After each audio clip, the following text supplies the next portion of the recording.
Just a quick reminder guys, these narrations are best enjoyed with headphones on.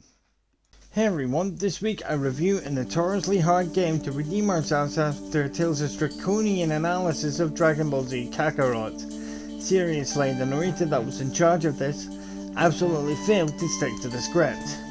Does this game have what it takes to climb to the top of the mountains that is DGR? Or is this going to collapse and fall halfway there? Let's find out.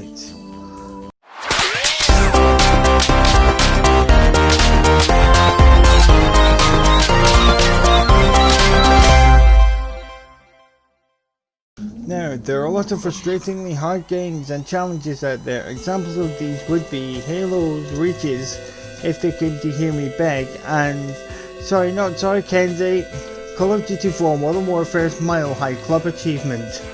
Decades after from their respective release dates, certain people still deem these achievements to be impossible. Another example is a Pokemon-based challenge that is sweeping the internet, the Nuzlocke Challenge. To all the people who are unfamiliar with the Nuzlocke Challenge, is the only Pokemon you're allowed to catch is the first Pokemon you encounter on a certain route. If one of your Pokemon were to faint during a battle, the Pokemon were to be pronounced dead and has to be released. Certain games are extremely hard and is seen as challenges to the players themselves. An example of this would be from Software's smash hit RPG series Dark Souls. Now don't worry Faithless, a review of Dark Souls 3 is still on the way. This game is one of them. You play the part of a man who is trapped in a cauldron who was armed with nothing but a hammer.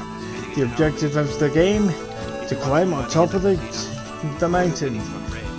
Seems easy, right? Unfortunately, visibility given 9.5, although there is no colorblind mode or filter built into the game's interface. To be fair, there is little need for one. There are no color-coded elements in this game that will cause an issue for a player with a visual impairment. Audibility, give it 10. There is very little spoken dialogue other than the odd inspirational quote that your character gives you if, or should I say when, you fall down, forcing you to repeat the section you have climbed up. Mobility, give it 10. This game is solely controlled by your mouse. Although controller support was added in earlier versions to the game, developers found out that the use of a controller only makes the games harder, as this was due to the nature of the game. The player has to control the player's upper body movements in order to overcome certain obstacles in the game. Gameplay given 9.5. Now guys, it is somewhat rare for me to get philosophical during a review, but due to recent circumstances, i.e. getting my degree from UWS, I have to.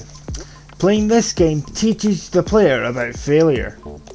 Throughout the course of my life, I have experienced more than my fair share of failures. For example, when I did not get the grades I needed to advance in the next stages of my courses I was studying when I was in college, mostly due to the fact that I was still recovering from a brain injury due to my fall in 2004 while trying to study and prepare for exams. While on the train to an assessment in university, I took an epileptic seizure while on the train. Yes, I'm suffering from epilepsy, but I'm medicated against it. So, when I actually turned up for the assessment itself, I was in no fit mental state to sit the exam. Of course, I failed that assessment.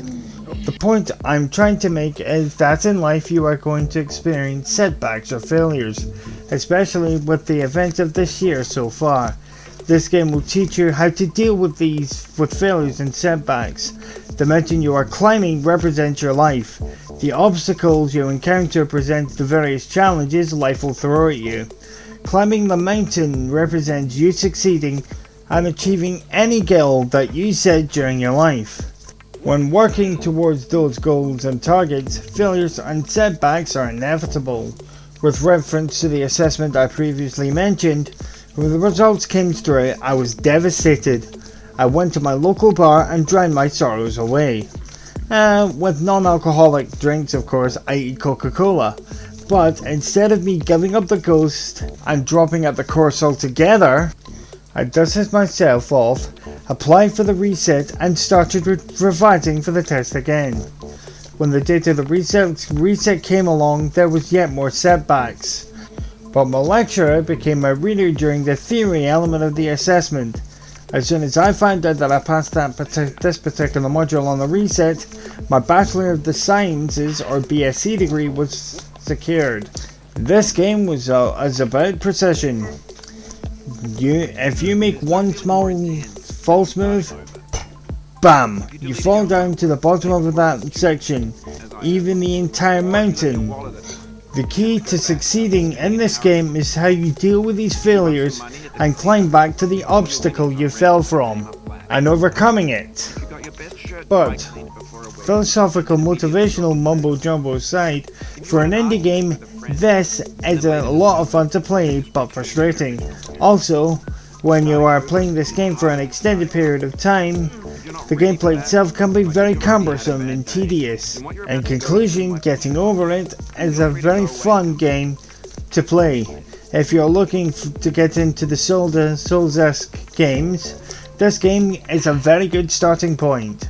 Apart from the various techniques you'll have to learn and use to clear it, there are no complicated underlying mechanics you would have to master. So if you are looking for a light indie game to play, this game could be a very good choice. Not too bad for an indie game. And the overall score is 97.5%. See you guys in the next review. Spartan Commander 1990 BSc Honours out. Roll out, Spawn Company.